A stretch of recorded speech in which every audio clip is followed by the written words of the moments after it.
আসসালামু আলাইকুম। আশা করি সবাই ভালো আছেন। ইটস মি আশরাফুল ইসলাম লালন। আশরাফুল ইসলাম লালন ইত্যাদি পেজ এবং ইউটিউব চ্যানেল যে যেখান থেকে দেখছেন সবাইকে আন্তরিক ভালোবাসা ও অভিনন্দন। যারা ফেসবুকে থেকে দেখছেন ফেসবুক পেজটি লাইক ফলো শেয়ার দিয়ে এবং ইউটিউব চ্যানেলটি সাবস্ক্রাইব করে পাশে থাকুন, ধন্যবাদ। তো আজকের টপিকটি হলো যে ইতালি বিএফএস গ্লোবাল আজকে কি পরিমাণ রিটার্ন পাসপোর্ট, স্ক্যান পাসপোর্ট এবং কি নতুন অ্যাপয়েন্টমেন্ট পেয়ে বিএফএস গ্লোবালে কি পরিমাণ পাসপোর্ট সাবমিট করেছে এবং কি পরিমাণ ভিসা ডেলিভারি দিয়েছে এবং কি পরিমাণ রিজেক্ট হয়েছে। এবং কি আরেকটি টপিক হলো যে নাপোলি শহরের দীর্ঘদিন পর আবারও বেশ কিছু আজকে পাসপোর্ট সাবমিট করছে।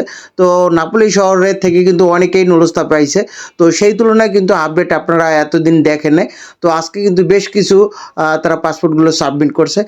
তো যারা পাসপোর্টগুলো সাবমিট করছে তারা কিন্তু 100% ভিসা পাবে। আপনাদেরকে আমি ফার্স্টেই বলে দিয়েছিলাম, দেখেন আপনার যদি ডকুমেন্ট ঠিক থাকে একদিন আগে পরে আপনি 100% ভিসা পাবেন। এতে করে নাপোলি শহর বলেন বা কাসাত্তা শহর বলেন বা আবিলিনো শহর বলেন, যে কোনো শহর বলেন, ইতালির মধ্যেই তো এই প্রত্যেকটা শহরে তো ইতালি, তো এই তো ইতালির বাইরে না। তো আপনার হতাশার মধ্যে আছেন। তো আমিও একই কথা। দেখেন এই যে 145 নম্বর আইন জারি করলো, তারপর 700 নম্বর আইন জারি করলো। তো প্রত্যেকটা আইনেই বলা আছে যে তারা দ্বিতীয়বার যাচাই বাছাই করতেছে এবং কি মালিকের এই ডকুমেন্টগুলো ঠিক রাখতে হইব এবং কি কোনো ডকুমেন্টের সমস্যা থাকলে মালিককে মেল পাঠাইবে এবং কি মালিক 7 দিনের মধ্যে বা 10 দিনের মধ্যে রেসপন্স করবে। তো এটা সব ঠিক আছে আমার কাছে। তো আমার কথা যেটা হলো যে আইনটা তো কোনো শহর ভিত্তিক না। তো পালেরমোর জন্য এক আইন বা ওই যে রাগুজা শহরের জন্য আরেক আইন বা নাপোলির জন্য আরেক আইন, এরকমটা না। আইন তো পুরো ইতালি যত শহর আছে প্রত্যেকটা শহরের একই আইন। তাহলে দেখা যাইতেছে যে রাগুসা শহরের গণহারে বিষয় হইতেছে, পালেরমো শহরের গণহারে বিষয় হইতেছে, সিএনের ভেনিস, তো এই সব শহরগুলো থেকে গণহারে বিষয় হইতেছে। আবার নাপোলি থেকে একবার ভিসার সংখ্যা কম, আবেলিনো শহরের ভিসার সংখ্যা কম, কাসেত্তা শহরের ভিসার সংখ্যা কম। তো এইটা হইব কেন? ওই শহরে তো যারা দায়িত্বরত আছে বা ওইখানে তো কর্মঘণ্টা বা ওইখানে 2 ঘন্টা বা 1 ঘন্টা যাই করুক, তারা তো সরকারি চাকরি করে। ওই পেপুত্রাগুলো তো প্রত্যেক দিনই ওপেন হয় বা যেদিন খোলা থাকে ওই দিন তো কাজ করে তারা। কিন্তু তাদের যে প্রত্যেকটা শহর থেকে যে এরকম একটা আপডেট আমরা আশা করি, কারণ কি প্রত্যেকটা শহরের তো একটা সরকারি দায়িত্বরত কর্মচারী যারা আছে তারাও তো চাকরি করে।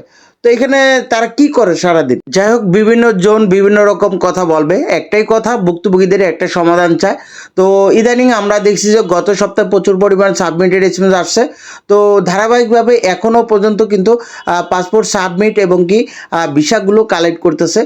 তো এভাবে যদি তারা চালাই যায় তাহলে আমাদের দ্রুত সমাধান দেওয়া সম্ভব।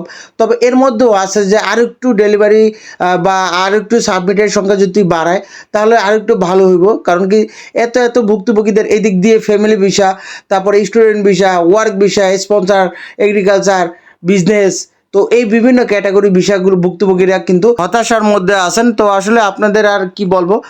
তো আরেকটা কথা যে আপনারা অনেকে যে জর্জা মিলেনি আসবে যে আগামী 30শে আগস্ট 31শে আগস্ট 2 দিনের সফরে দ্বিপাক্ষিক আলোচনা করবে যে ডক্টর মোহাম্মদ ইউনূস স্যারের সাথে।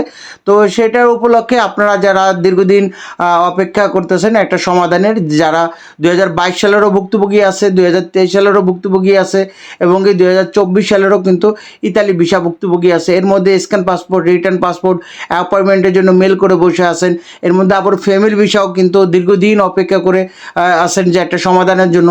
ফ্যামিলি ভিসাও তারাও কিন্তু দীর্ঘদিন অপেক্ষা করতেছে, কোনো সমাধান পাইতেছে না।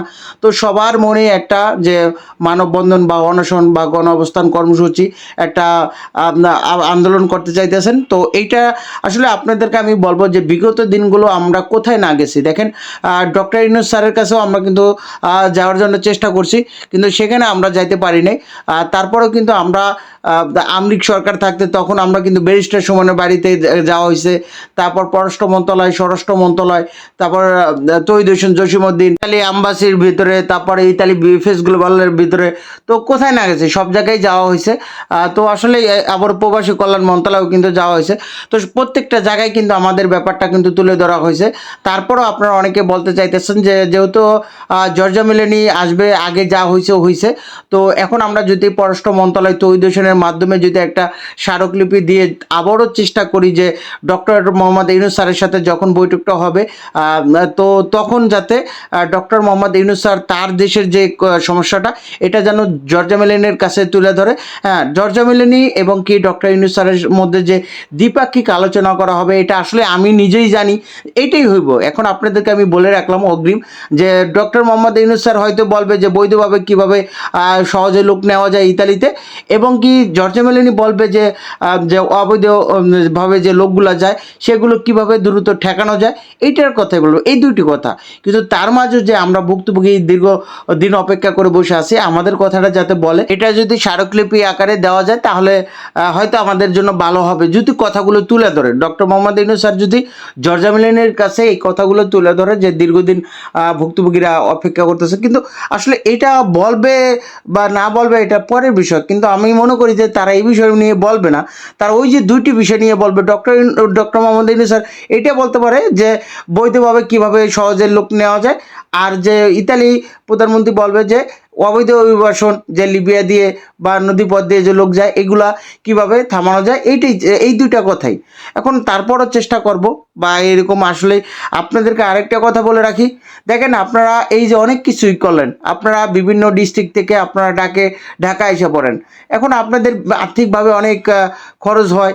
এটা আসলে আপনাদের মাধ্যম কোনো সময় বলছে যে দেখ এখন এই যে ইতালি অ্যাম্বাসিতে আটকে আছে পাসপোর্টটা, আপনি কিন্তু তাকে লাখ লাখ টাকা দিয়ে রাখছেন, এখন ক্ষতি কিন্তু আপনার হইতেছে, আপনি অন্য একজনের কাছ থেকে টাকা পয়সা আনছেন।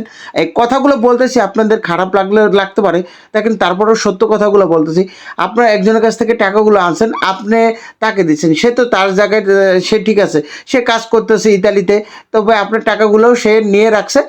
এখন আপনার বিষয় না হওয়া পর্যন্ত আপনি কিন্তু এই যে লোন বা মানুষের কাছে সুদের উপরে টাকা আনছেন এগুলো আপনারই টানতে হইতেছে, তো তার জায়গায় কিন্তু তার কোনো ক্ষতি নেই।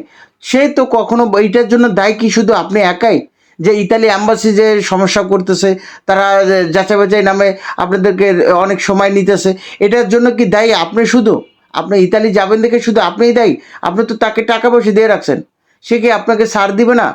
তো এরকম কিছু কিছু মাধ্যম আছে, তো তাদের জন্য আমার যে কথা বা তাদের জন্য আমার বাণী, এমন এমন মাধ্যম আছে কিছুই বোঝে না, বগলম মনে করেন গনার দৈরা আবার ইতালিতে থাকে কিন্তু সে কিছু বোঝে না, ইতালিতে থাইকে দালাল ধরছে, এই দালালের মাধ্যমে আপনার জন্য আবেদন করছে।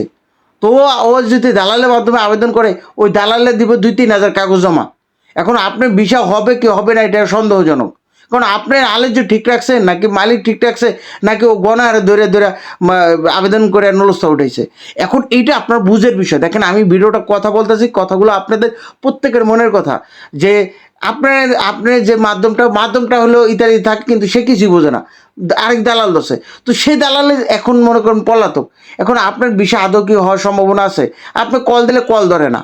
তো এইরকম মাধ্যমকে সাহায্য করার জন্য আপনার প্রবাসী কল্যাণ মন্ত্রণালয়ে যোগাযোগ করবেন, ওইখান থেকে দূতাবাসের মাধ্যমে ওই যে আপনি যাকে টাকা পয়সা দিচ্ছেন তার সে যেহেতু ইতালিতে আছে, তো তারে আপনি কিভাবে ওই দূতাবাসের মাধ্যমে যোগাযোগ করে তাকে আইনে আওতা আনবেন। এইভাবে যদি আপনি কিছু করতে পারেন, এটা আপনার হিসাব করে যে আপনার ভিসাটা হওয়ার সম্ভাবনা কতটুকু বা আপনার সাথে কি করতেছে আপনার মাধ্যম।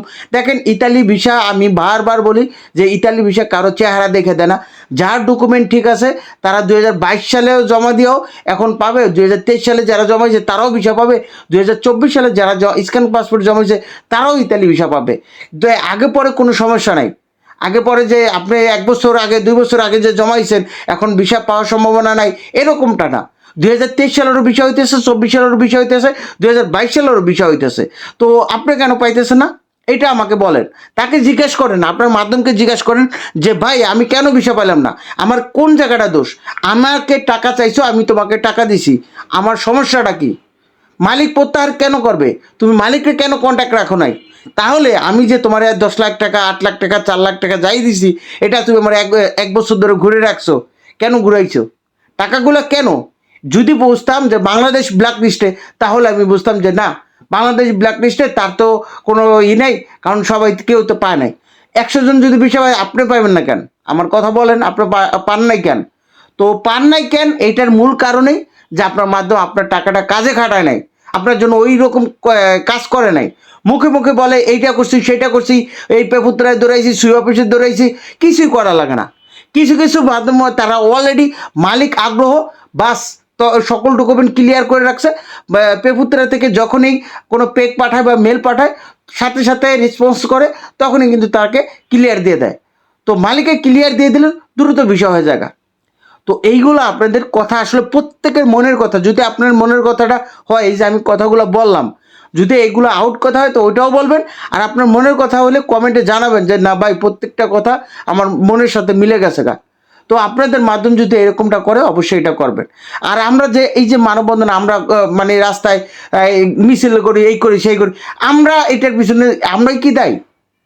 এখানে মাধ্যমগুলো দেয় না, বা মাধ্যমরা কিছু আপনাকে বলে, কোনো সময় সান্ত্বনা দিছে, বা যা দেখ এখন তাদেরকে দাবিটা জানা, এই টাকাটা নেই, এই 2,000 টাকা নেই, 3,000 টাকা নেই, এই টাকাটা আমি তোর নিজে থেকে দিলাম, তোর যাওয়া আসা খরচ, যেহেতু এটা একটা সমাধান হইলে, তো আপনাকে নিলে তার কি লাভ হইব না? সে আপনাকে নিবে, তার কিন্তু নেওয়ার পর লাভ হয়ে যেত। 3 মাসের মধ্যে যদি নিত, তারপর লাভ হয়ে যেত। তো 3 মাসে নিতে পারে না, এতদিন যে আপনি ভুগতেছেন, তার কিন্তু লস নাই, লস আপনার। তার লাভ সেই প্রথম অবস্থায় যত টাকা লাভ হতো, এখনও সেই টাকাই লাভ, তার তো লস নাই। তো এইটার জন্য আসলে কি বলবো, তো আপনাদের জন্য আমার অনেক কষ্ট লাগে। দেখেন, আমিও মানুষ, আপনারও মানুষ। হ্যাঁ, তো এই কষ্টটা অনুভব করে আমি অনেক সময় আপনারা বলেন যে ভাই লালন ভাই আন্দোলন মানববন্ধনে ডাক দেন, এই দেন। তো আমি আমার গত মানববন্ধনে 51 জন প্রায় আপনার ইয়ে থেকে আসলো, খুলনা থেকে আসলো, আইসা ভাই বলল যে ভাই কোনো একটা সমাধান পেলাম না, আপনারা তো অনেকে আসেন নাই, আপনারা অনেকে আসেন না। তো এই যে 51 জন লোক আসলো, তাদের যে ক্ষতিটা হইলো, যে তাদের আর্থিকভাবে ক্ষতিটা হলো, দেখেন তার আপনারাও যদি সবাই আসতেন, তাদের টাকাটা খরচ গেছে, তাদের সমস্যা বা কষ্ট পাইতো না, কিন্তু আপনারা আসেন না। তো এই জন্যই ভাই আমি ডাক দিব, এখন আপনারা আসলেন অর্ধেক, যারা আসলো তাদের খরচ হলো, যারা আসলো না তাদের জন্য সাকসেস হলো না। তো এইটা সমস্যাটা আপনারা আমার সবার সমাধানটা করতে হবে সবাই মিলে। তো অনেক কথাই বলছি, তবে আপনাদের প্রত্যেকটা কথাই গুরুত্বপূর্ণ, অবশ্যই ভিডিওটা না টেনে দেখবেন। এবং কি, তো এটাই, আর আজকে বেশি কিছু বলবো না। তো আজকে ভিসা হয়েছে অনেকের, এবং কি আল্লাহর রহমতে সাবমিটও হয়েছে। তবে এখনও আমাদের অপেক্ষা জিনিসটা করতে মন চাইতেছে না। ভালো ভিসা দিতেছে, ভালো সাবমিট করতেছে। তারপরও আমি যতক্ষণ পর্যন্ত ভিসা পাবো না, প্রত্যেকে যার যার স্থান থেকে, আমি যতক্ষণ পর্যন্ত ভিসা পাবো না, তখন আমার মনটা ওই রকমটাই করবে যে আসলে আমি শেষ, বা ওইরকম কিছু একটা। তো তারপরে বলবো যে আপনারা মনের আল্লাহর উপর ভরসা রাখেন, এবং কি আশা করি যে আপনার মাধ্যম ঠিক থাকলে অবশ্যই 100% ভিসা পাবেন। তো আজকে 7ই জুলাই 2025 রোজ সোমবার। তো আজকে মোট রিটার্ন পাসপোর্ট, স্ক্যান পাসপোর্ট এবং কি নতুন অ্যাপয়েন্টমেন্ট পেয়ে পাসপোর্ট সাবমিট সংখ্যা ছিল 135টি প্রায়, মোট রিজেক্ট সংখ্যা ছিল 19টি প্রায়, মোট ভিসার সংখ্যা ছিল 127টি প্রায়।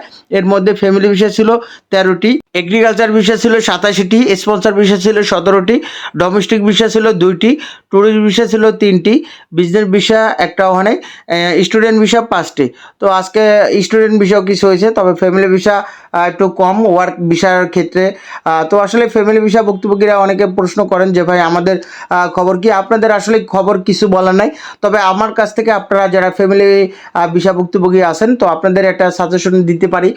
তো যদি আপনি করতে পারেন, দেখেন আপনার হাজব্যান্ড ইতালিতে থাকে, তো আপনি এইটুকু বলতে পারেন যে একটা উকিল ধরে, তো আপনার হাজব্যান্ড যে অনেক বড় অসুস্থ, ও এইটা নিয়ে একটা আপনার রিপোর্ট করব, ওই রিপোর্টটা বানিয়ে সরকার বা পেপুত্তরাতে গিয়ে এটা যাতে আবেদন করে যে এই মুহূর্তে তার সাহায্যের জন্য লোক প্রয়োজন। তো এমতো অবস্থায় তার ওয়াইফের জন্য আবেদন করা আছে, তো তাকে দ্রুত ভিসা দেওয়া হোক, এইরকম যদি একটা আবেদন করতে পারেন, মনে করি আশা আপনাদের যারা করতে পারবেন মোটামুটি। এবং কি প্রত্যেকটা পেপুত্তারা কিন্তু তারা আলাদা আলাদা, কিন্তু বিভিন্ন কার্যক্রম তারা বিভিন্নভাবে চালায়। তো যদি কোনো পেপুত্রা আন্ডারে থাকেন বা ওইরকম যদি কাজ হয়ে যায়, তাহলে তো ভালোই, অবশ্যই কমেন্টে জানাবেন। তো এটা করতে পারেন, আপনাদের জন্য আর কিছু বলার নাই। কারণ আপনাদের এখন 2023 সালে এবং কি 24 সালে জমা দিয়ে অনেকে বসে আছেন, 25 সালে সাবমিট করে অনেকে ভিসা পেয়ে যায়। তো আসলে এটাই বলবো যে হতাশাজনক যে সিরিয়ালভাবে কাজ করতেছে না। সর্বশেষ যেটা বলবো যে অ্যাপয়েন্টমেন্ট ভুক্তভোগীরা কিন্তু আপনারা দীর্ঘদিন অপেক্ষা করে বসে আছেন। তো অ্যাপয়েন্টমেন্ট ভুক্তভোগীদের মধ্যে আজকে কয়েকটা অ্যাপয়েন্টমেন্ট পাইছে, যেটা হলো আপনার 22 অক্টোবরের আগের নলস্তাগুলো, সেগুলো কিন্তু স্থগিত ছিল। সেগুলোর মধ্যে আসলে ছোলো কাজ করতেছে। তো যারা রিইস্যু করে জমা দিতেছে তারা কিন্তু দ্রুত পেয়ে যাইতেছে, যাদের ডকুমেন্টগুলো ঠিক আছে তারা ভিসাগুলো কালেক্টও করতেছে। তবে 22 অক্টোবরের আগের কিন্তু আজকে 2-3টা অ্যাপয়েন্টমেন্ট পাইছে। তো আসলে আপনাদেরও কাজ শুরু হয়ে যাবে। তবে আজকে কল সেন্টারে কল দেওয়া হয়েছিল, তো এইটার একটা কল রেকর্ড আজকে কিন্তু বিকালবেলা 2:30টার দিকে ছাড়া হয়েছে আশরাফুল ইসলাম লালন ইতালি ফেসবুক পেজ এবং কি ইউটিউব চ্যানেলে।